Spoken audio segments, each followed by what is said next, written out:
Did you know that 46 million people in the United States live in poverty? But that's not all. 1 in 5 children live in poverty, and 1 in 6 households experience something called food insecurity every single month. But it doesn't have to be that way. World Vision is working hard to fight hunger here in the U.S.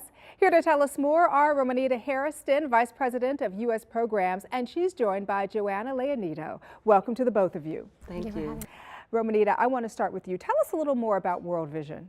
World Vision is a child-focused Christian humanitarian organization. We work to build a better world for children here and around the world. We work in over 100 countries, delivering life-saving and life-changing interventions to solve the challenges that communities face. And we work with about 2,300 partners here in the U.S. to create environments where kids can be healthy, thriving, safe, and have their needs met. So important, but you talked about those challenges, and I want to touch on that a bit because we opened the segment with a few troubling statistics about the numbers of U.S. families who are living in poverty and their children. What toll does this take on them? The impact of poverty on children is profound. Children can underperform in school as well as have health and behavioral issues. Additionally, poverty can be very isolating, and being isolated can lead to a sense of hopelessness that can create other social and emotional issues. And the worst part is it really does set the stage for long-term poverty and a replication of that cycle to leading to generational poverty. We look at those statistics, it's really hard to believe, and I'm sure we know someone, or our kids may be sitting right next to somebody in the cafeteria that they don't even know has gone to school hungry that morning. And I know, Joanna, as a young person, I'm always fascinated to know how young people get involved in these kinds of organizations. How did you get involved with World Vision? So I got involved with World Vision in 2009. I was part of their youth empowerment project where they taught us how to be better leaders in the community. And I got involved because I really wanted to learn how to give back in my community in the Westlake MacArthur Park area. Growing up in poverty, I've learned how it is to struggle, to worry about where money and food is going to come from. And, I really want to learn how do I, serve other kids who go through the same experiences I have. So. Wow, I think that's fascinating that at your age that you wanted to take on that challenge, but you lived that challenge. Yes. And so I think that's an important thing to say. And I also think it's important that you all are here this morning. So thank you so much for coming by and sharing your story, and great information, Romanita, on your part. I think it's important for people watching to know that they can make a difference. But I want you to stay right where you are, because when we come back, we'll find out more about how World Vision is fighting poverty right here in the U.S. and how you can be a champion for children. Stay tuned.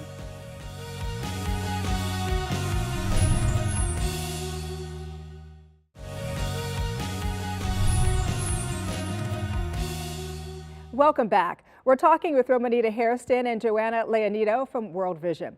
Romanita, what are some of the causes of poverty in the United States? Because I think when some of us think of poverty, we may think of it as being a third world issue and not happening right here in our own backyards. Absolutely. Poverty is a very complex issue, and especially for children because they don't have the means to take care of themselves. The causes of poverty can be environmental, and those are things like our current challenges in our economic environment, access and availability to well-paying jobs, systemic issues related to access to education and the kinds of opportunities that allow children to grow up and to thrive.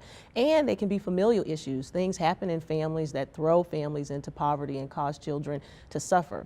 One of the things that people often don't think about, though, when it comes to poverty and a cause is that it's relational. Oftentimes the poor have relationships that just don't work for them and that don't lead to their well-being. And so our civic and social infrastructure is extremely important to creating communities that are healthy and thriving. So what are some of the ways that viewers who are out there watching right now say, all right, I want to help? What can viewers do? Viewers can join the cause with us, and they can help to raise their voice, one, by using their social networks. Today, they can go and talk about their experiences and the challenges that they see by tweeting with hashtag childchampions, or they can join the movement and they can become a child champion. They can go to www.worldvision.com/childchampions, and there they will find resources that allow anyone to get involved in their community, in the life of a child, or in issues that matter to them.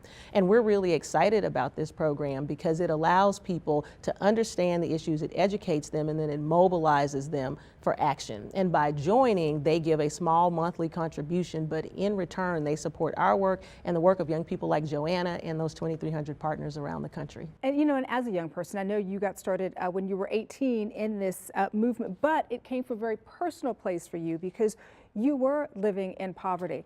What are some of the things that you and other young people can do to help fight poverty so we don't have any more Joannas who are growing up in poverty?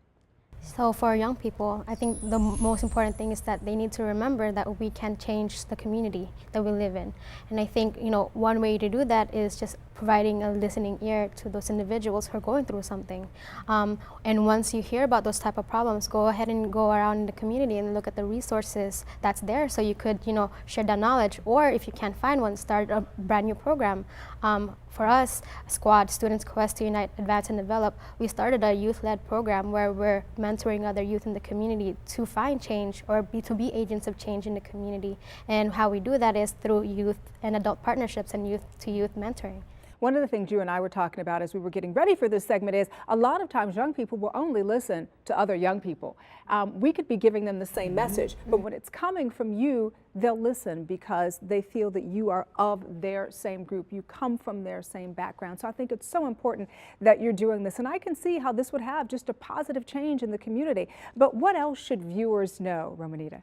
Viewers should know that, one, it's important to get educated. Poverty's in our own backyard, and oftentimes it's invisible and we don't see it. And so once they're educated, they can educate others, and then they can take action through volunteerism and simple service projects. And they can find a lot of those resources on the website that will help them to take those very first steps or to get involved more deeply in their communities. And so in terms of taking those steps, if they do want to become a child champion, what do they need to do and what does it cost? It's $35 a month. They just need to go to the website, www.worldvision/childchampions, and all the information is there for them to get signed up. And we're excited for folks to join with us in making the world a better place for kids. And I'm excited that you're out doing what you do. Thank you so much, Joanna. Continued success to you. I can see you doing big things in life. So thank you so much for coming by and sharing this. We're going to say we knew her when. Absolutely. I think one of these days. Thanks so much for coming by. Romanita, really good information. Thanks to you as well. So good stuff to help end poverty here in the United States. And for more information about how you can help end poverty in this country, simply log on to our website. That's thebalancingAct.com.